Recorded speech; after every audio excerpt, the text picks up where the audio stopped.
Hello everyone. Today in the subject F7 we will be learning about investment property.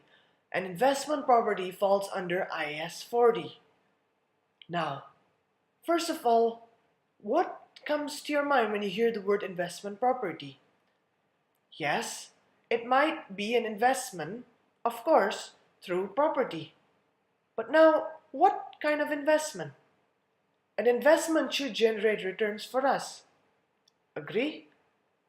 So technically, investment means we earn income from property.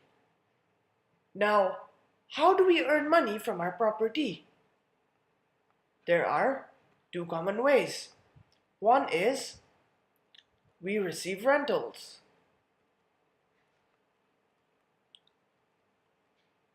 And the second way is capital appreciation.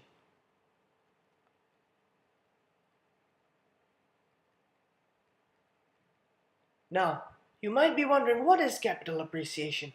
Capital appreciation simply means that the value of our land has gone up. So this is actually a capital gain for us. Yes? Now, let us look at the definition of investment property.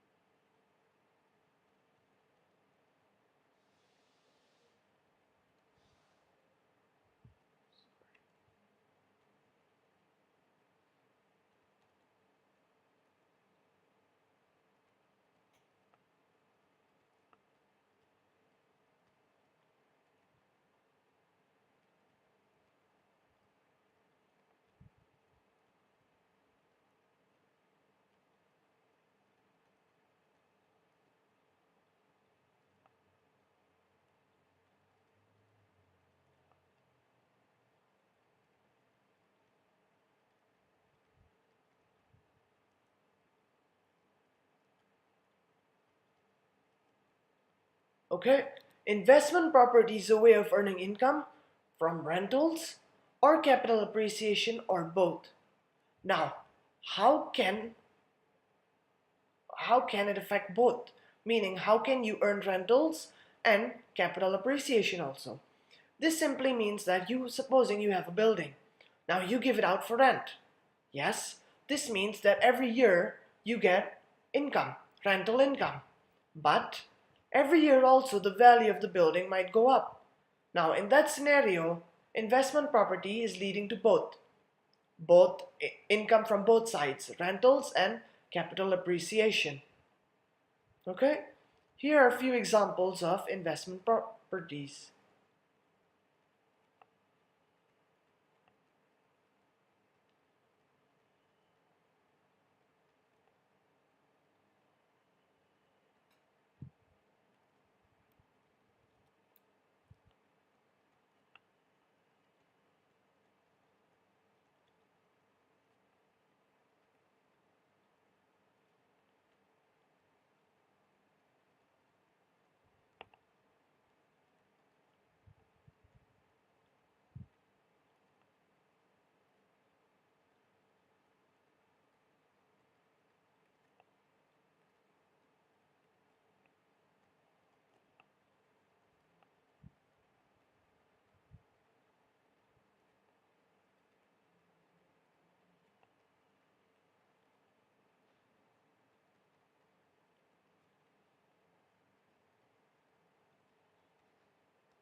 Okay, here are a few examples of investment properties. Supposing a building owned and rented out under an operating lease. This means that you have a building and you are going to receive rental income. Okay?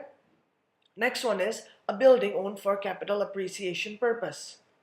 Now, in this scenario, you are not renting out the building to anyone, but you are simply waiting for the value of the building or the property to go up. Next one is a building owned by a parent and rented out to a subsidiary. Now you might be thinking, isn't this what we call intra-group? Yes, this is intra-group, meaning in the consolidated financial statements this does not enter, but in the individual parent and subsidiary financial statements, investment property will enter. And the fourth one is a building in construction for future investment property. This means that you are constructing a building for the purpose of renting it out, capital appreciation, or renting it out to your subsidiary. Okay? Now, please remember, just a note here, when you start using the asset,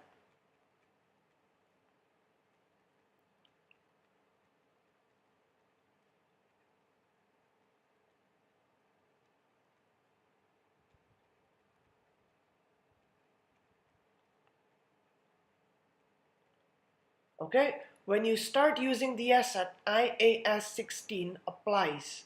Why? Because now, if you use the asset for the day-to-day activities, such as production, now you will have to depreciate the asset. Now this depreciation will fall under IAS 16. Okay?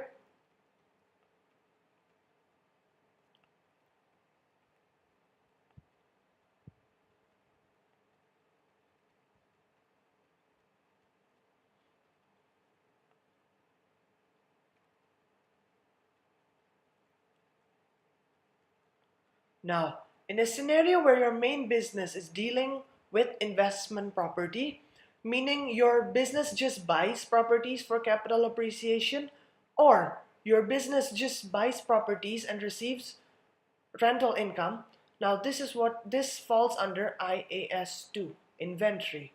Okay, this will not fall under IAS 40, but it will fall under IAS 2. Now, how do we recognize investment property?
Now, this is the recognition criteria of investment property. Remember, investment property is a non-current asset. Hence, it must meet the definition of an asset. It is probable that future economic benefits will flow to the entity. This simply means that it is probable that income will enter your business because of the property. And the second one is the cost of the property can be measured reliably. Okay? You must be able to measure the cost of the property reliably in order to recognize it as an asset.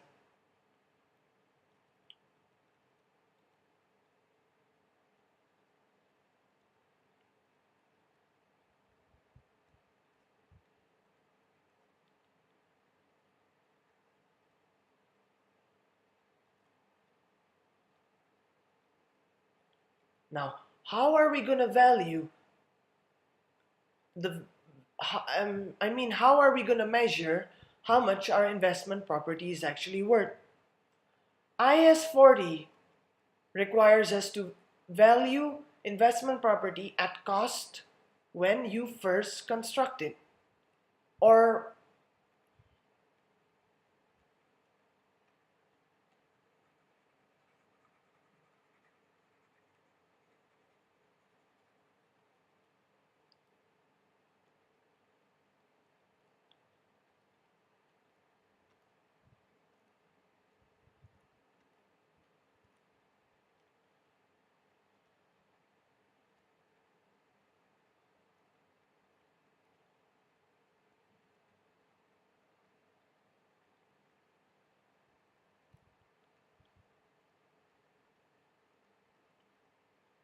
okay, now we are going to learn how we're going to measure the value of the investment property.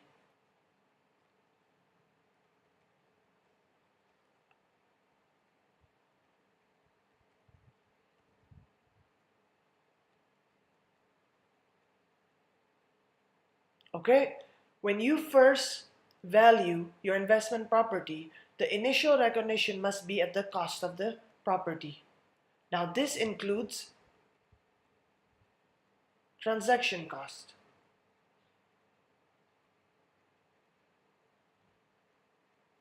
Supposing to buy that property, you had to go through an agent. Now you pay that agent, say a $10,000 commission. So that commission, you are also going to capitalize it as their cost. Okay? Now, that is your initial recognition. This must be followed in accordance with IAS 40.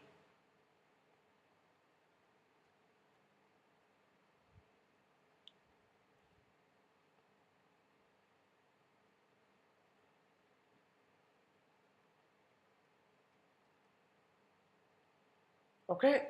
Now, in the following years, you can value your investment property at two things.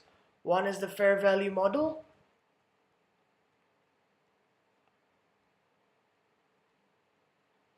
One is your cost model. Fair value model means simply you are going to base the value of your asset on the market value.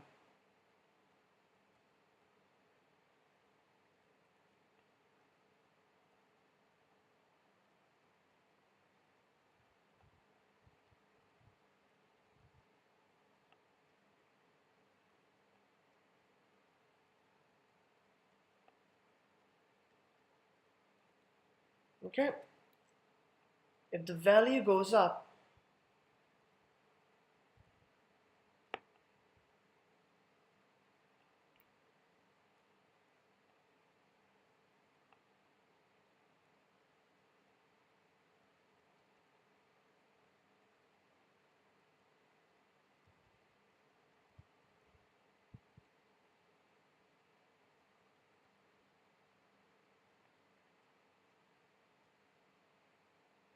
the fair value model states that we value the asset based on the market value. Market value is simply the value today. Now, when the value of your asset goes up, of your investment property goes up, we will recognize the gain in the profit and loss. Okay? Now, usually in your profit and loss, you will have something called other income. Now, in that other income section, we will write gain in the fair value of investment property. Please note that when it comes to IAS 16, property, plant and equipment, if the value goes up, meaning there's a revaluation, we will recognize the gain in the statement of profit and loss and other comprehensive income. When it comes to IAS 16, we put the gain in other comprehensive income. But when it comes to investment properties, we will recognize the gain in profit and loss, not other comprehensive income. Please take a note on that. Okay? Now, when it comes to fair value model, supposing, say, back in the days, we used to use the asset for our business. Maybe in our building, Actually, we used to have our day-to-day operations there. But now, we want to move out from that building and we are renting it out. Okay? This means that if the value of the building goes up, we are going to use the fair value model. Now if we used it beforehand, now we are not using it again, then we will compare the carrying value and the fair value to calculate the gain. Okay? When it comes to cost model, this is your IAS 16 cost model.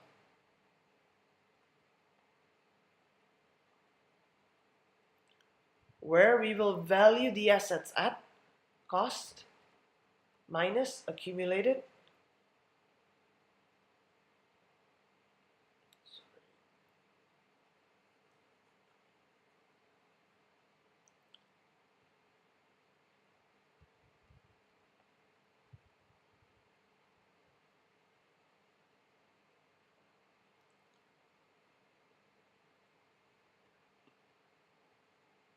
Okay? If we use the cost model, this means that we will value it at carrying value. Now carrying value, we obtain that figure by calculating cost minus accumulated depreciation. Now in most cases we only use cost model if we are using the investment property for our day-to-day operations. Now as I said earlier, if we use the building, supposing we use an office building for our day-to-day operations, we apply IAS 16. We will have to depreciate it and we will have to evaluate it at carrying value. But if we do not use it for our day-to-day operations, then in most cases the fair value model is being used. Meaning if there's a gain, we will recognize it in the profit and loss. Let's do an example to make things more clear.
Okay, now let's try doing this example.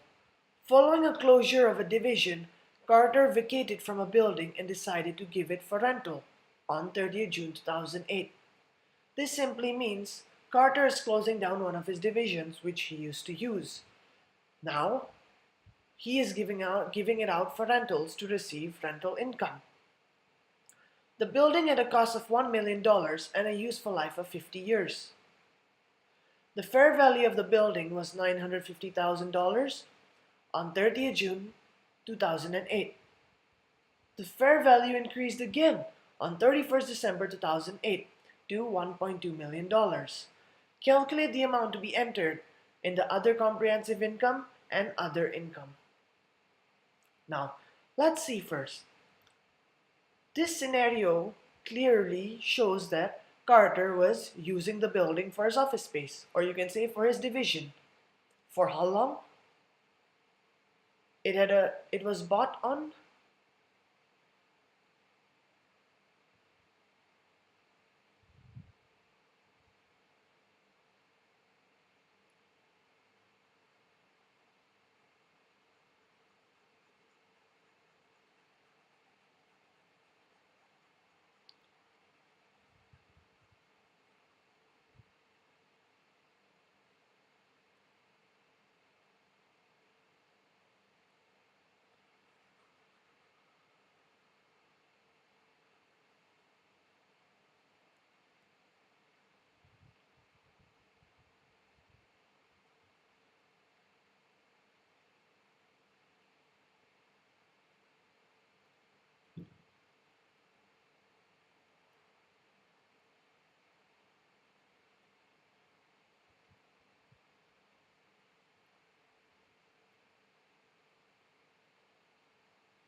Let's try doing this example.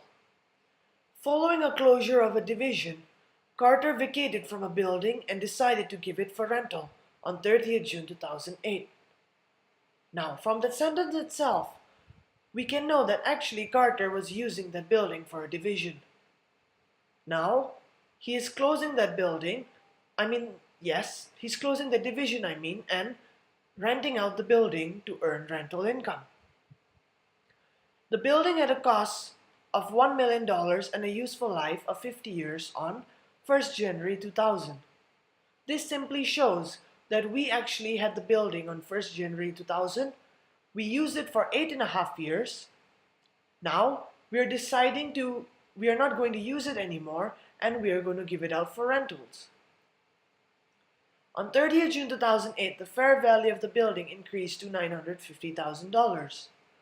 And on 31st December 2008, the fair value was judged to be $1.2 million. Calculate the amount to be entered in the statement of profit and loss and other comprehensive income. Okay?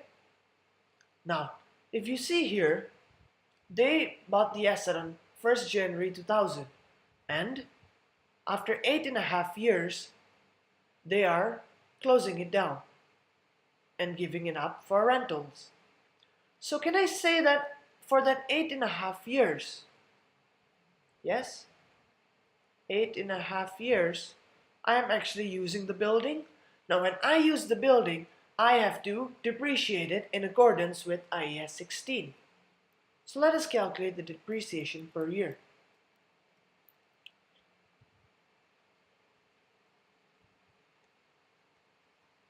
Okay, now my cost is $1 million. My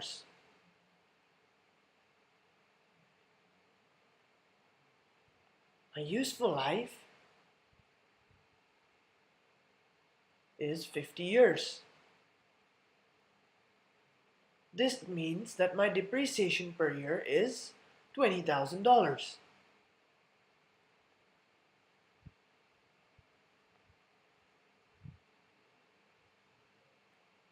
Okay? Now, I am using the building for 8.5 years. 1st January 2000 until 30th June 2008. This means I will depreciate it for 8.5 years.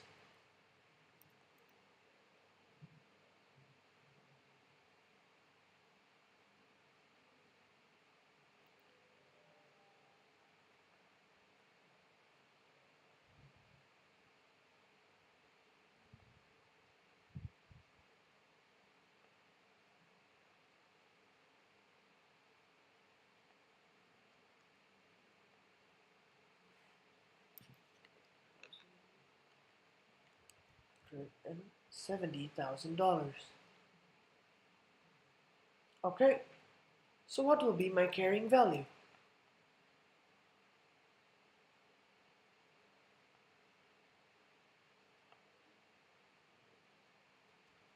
I have a cost of $1 million,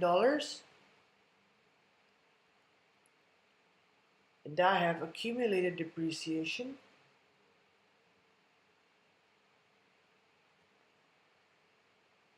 of $170,000. This means my carrying value would be $830,000 on 30th June 2008. Yes? Now, it says here,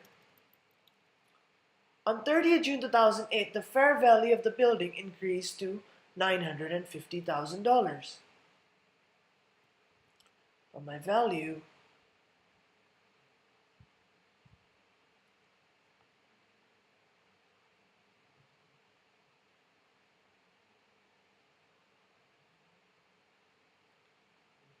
okay, this shows that I have a gain of $120,000.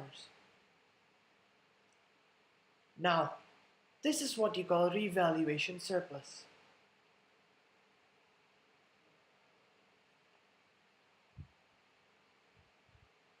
Okay, This shows that we used the asset for 8.5 years. That is why now the carrying value is $830,000. But the value went up to $950,000. Hence, we are going to credit $120,000 to the revaluation surplus. Yes? Remember, revaluation surplus also enters the other comprehensive income. Sorry.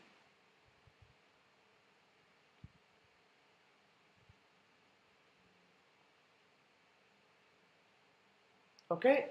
Once you calculate profit for the year, below it you will add your other comprehensive income of $120,000. Now, let's pay a closer look. Okay? On 30th June 2008, the fair value is $950,000. Now, from this date itself, we are renting out the building and we are going to receive rental income. We are no more using the building, right? This means that now we will apply IAS 40, not IAS 16. Because we do not use the building anymore, we do not have to depreciate it. So, my fair value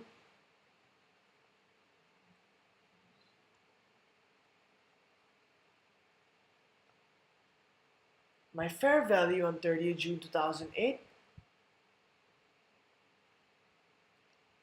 was $950,000. Now, my fair value on 31st December 2008 is $1,200,000. This means that there has been a gain of $250,000. Yes? Now remember, from 30th June onwards, I am using IAS 40 to value my property. This means this gain of $250,000, do I record it in other comprehensive income? No, I do not record it in other comprehensive income, but I record this in other income.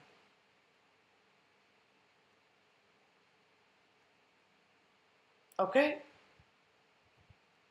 So remember, when approaching questions like this, when we are using the asset, like in this scenario, we were using the building for a division, we have to depreciate it in accordance with IAS 16. But once we stop using it, then we follow IAS 40. Remember, a gain under IAS 16 will be shown in the other comprehensive income, but a gain in investment property will be shown in other income.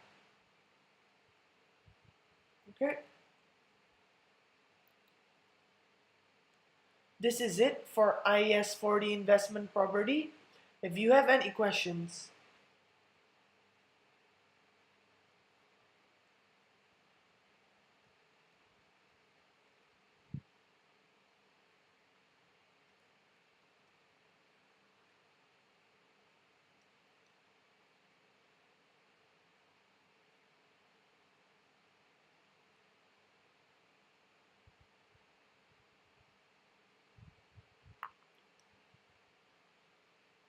that is it for your IAS 40 investment property.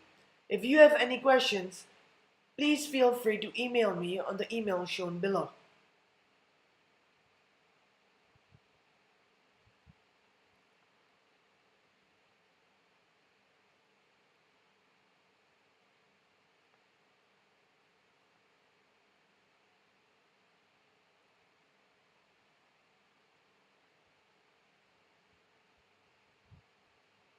Thank you for watching this video, and I hope to hear from you soon.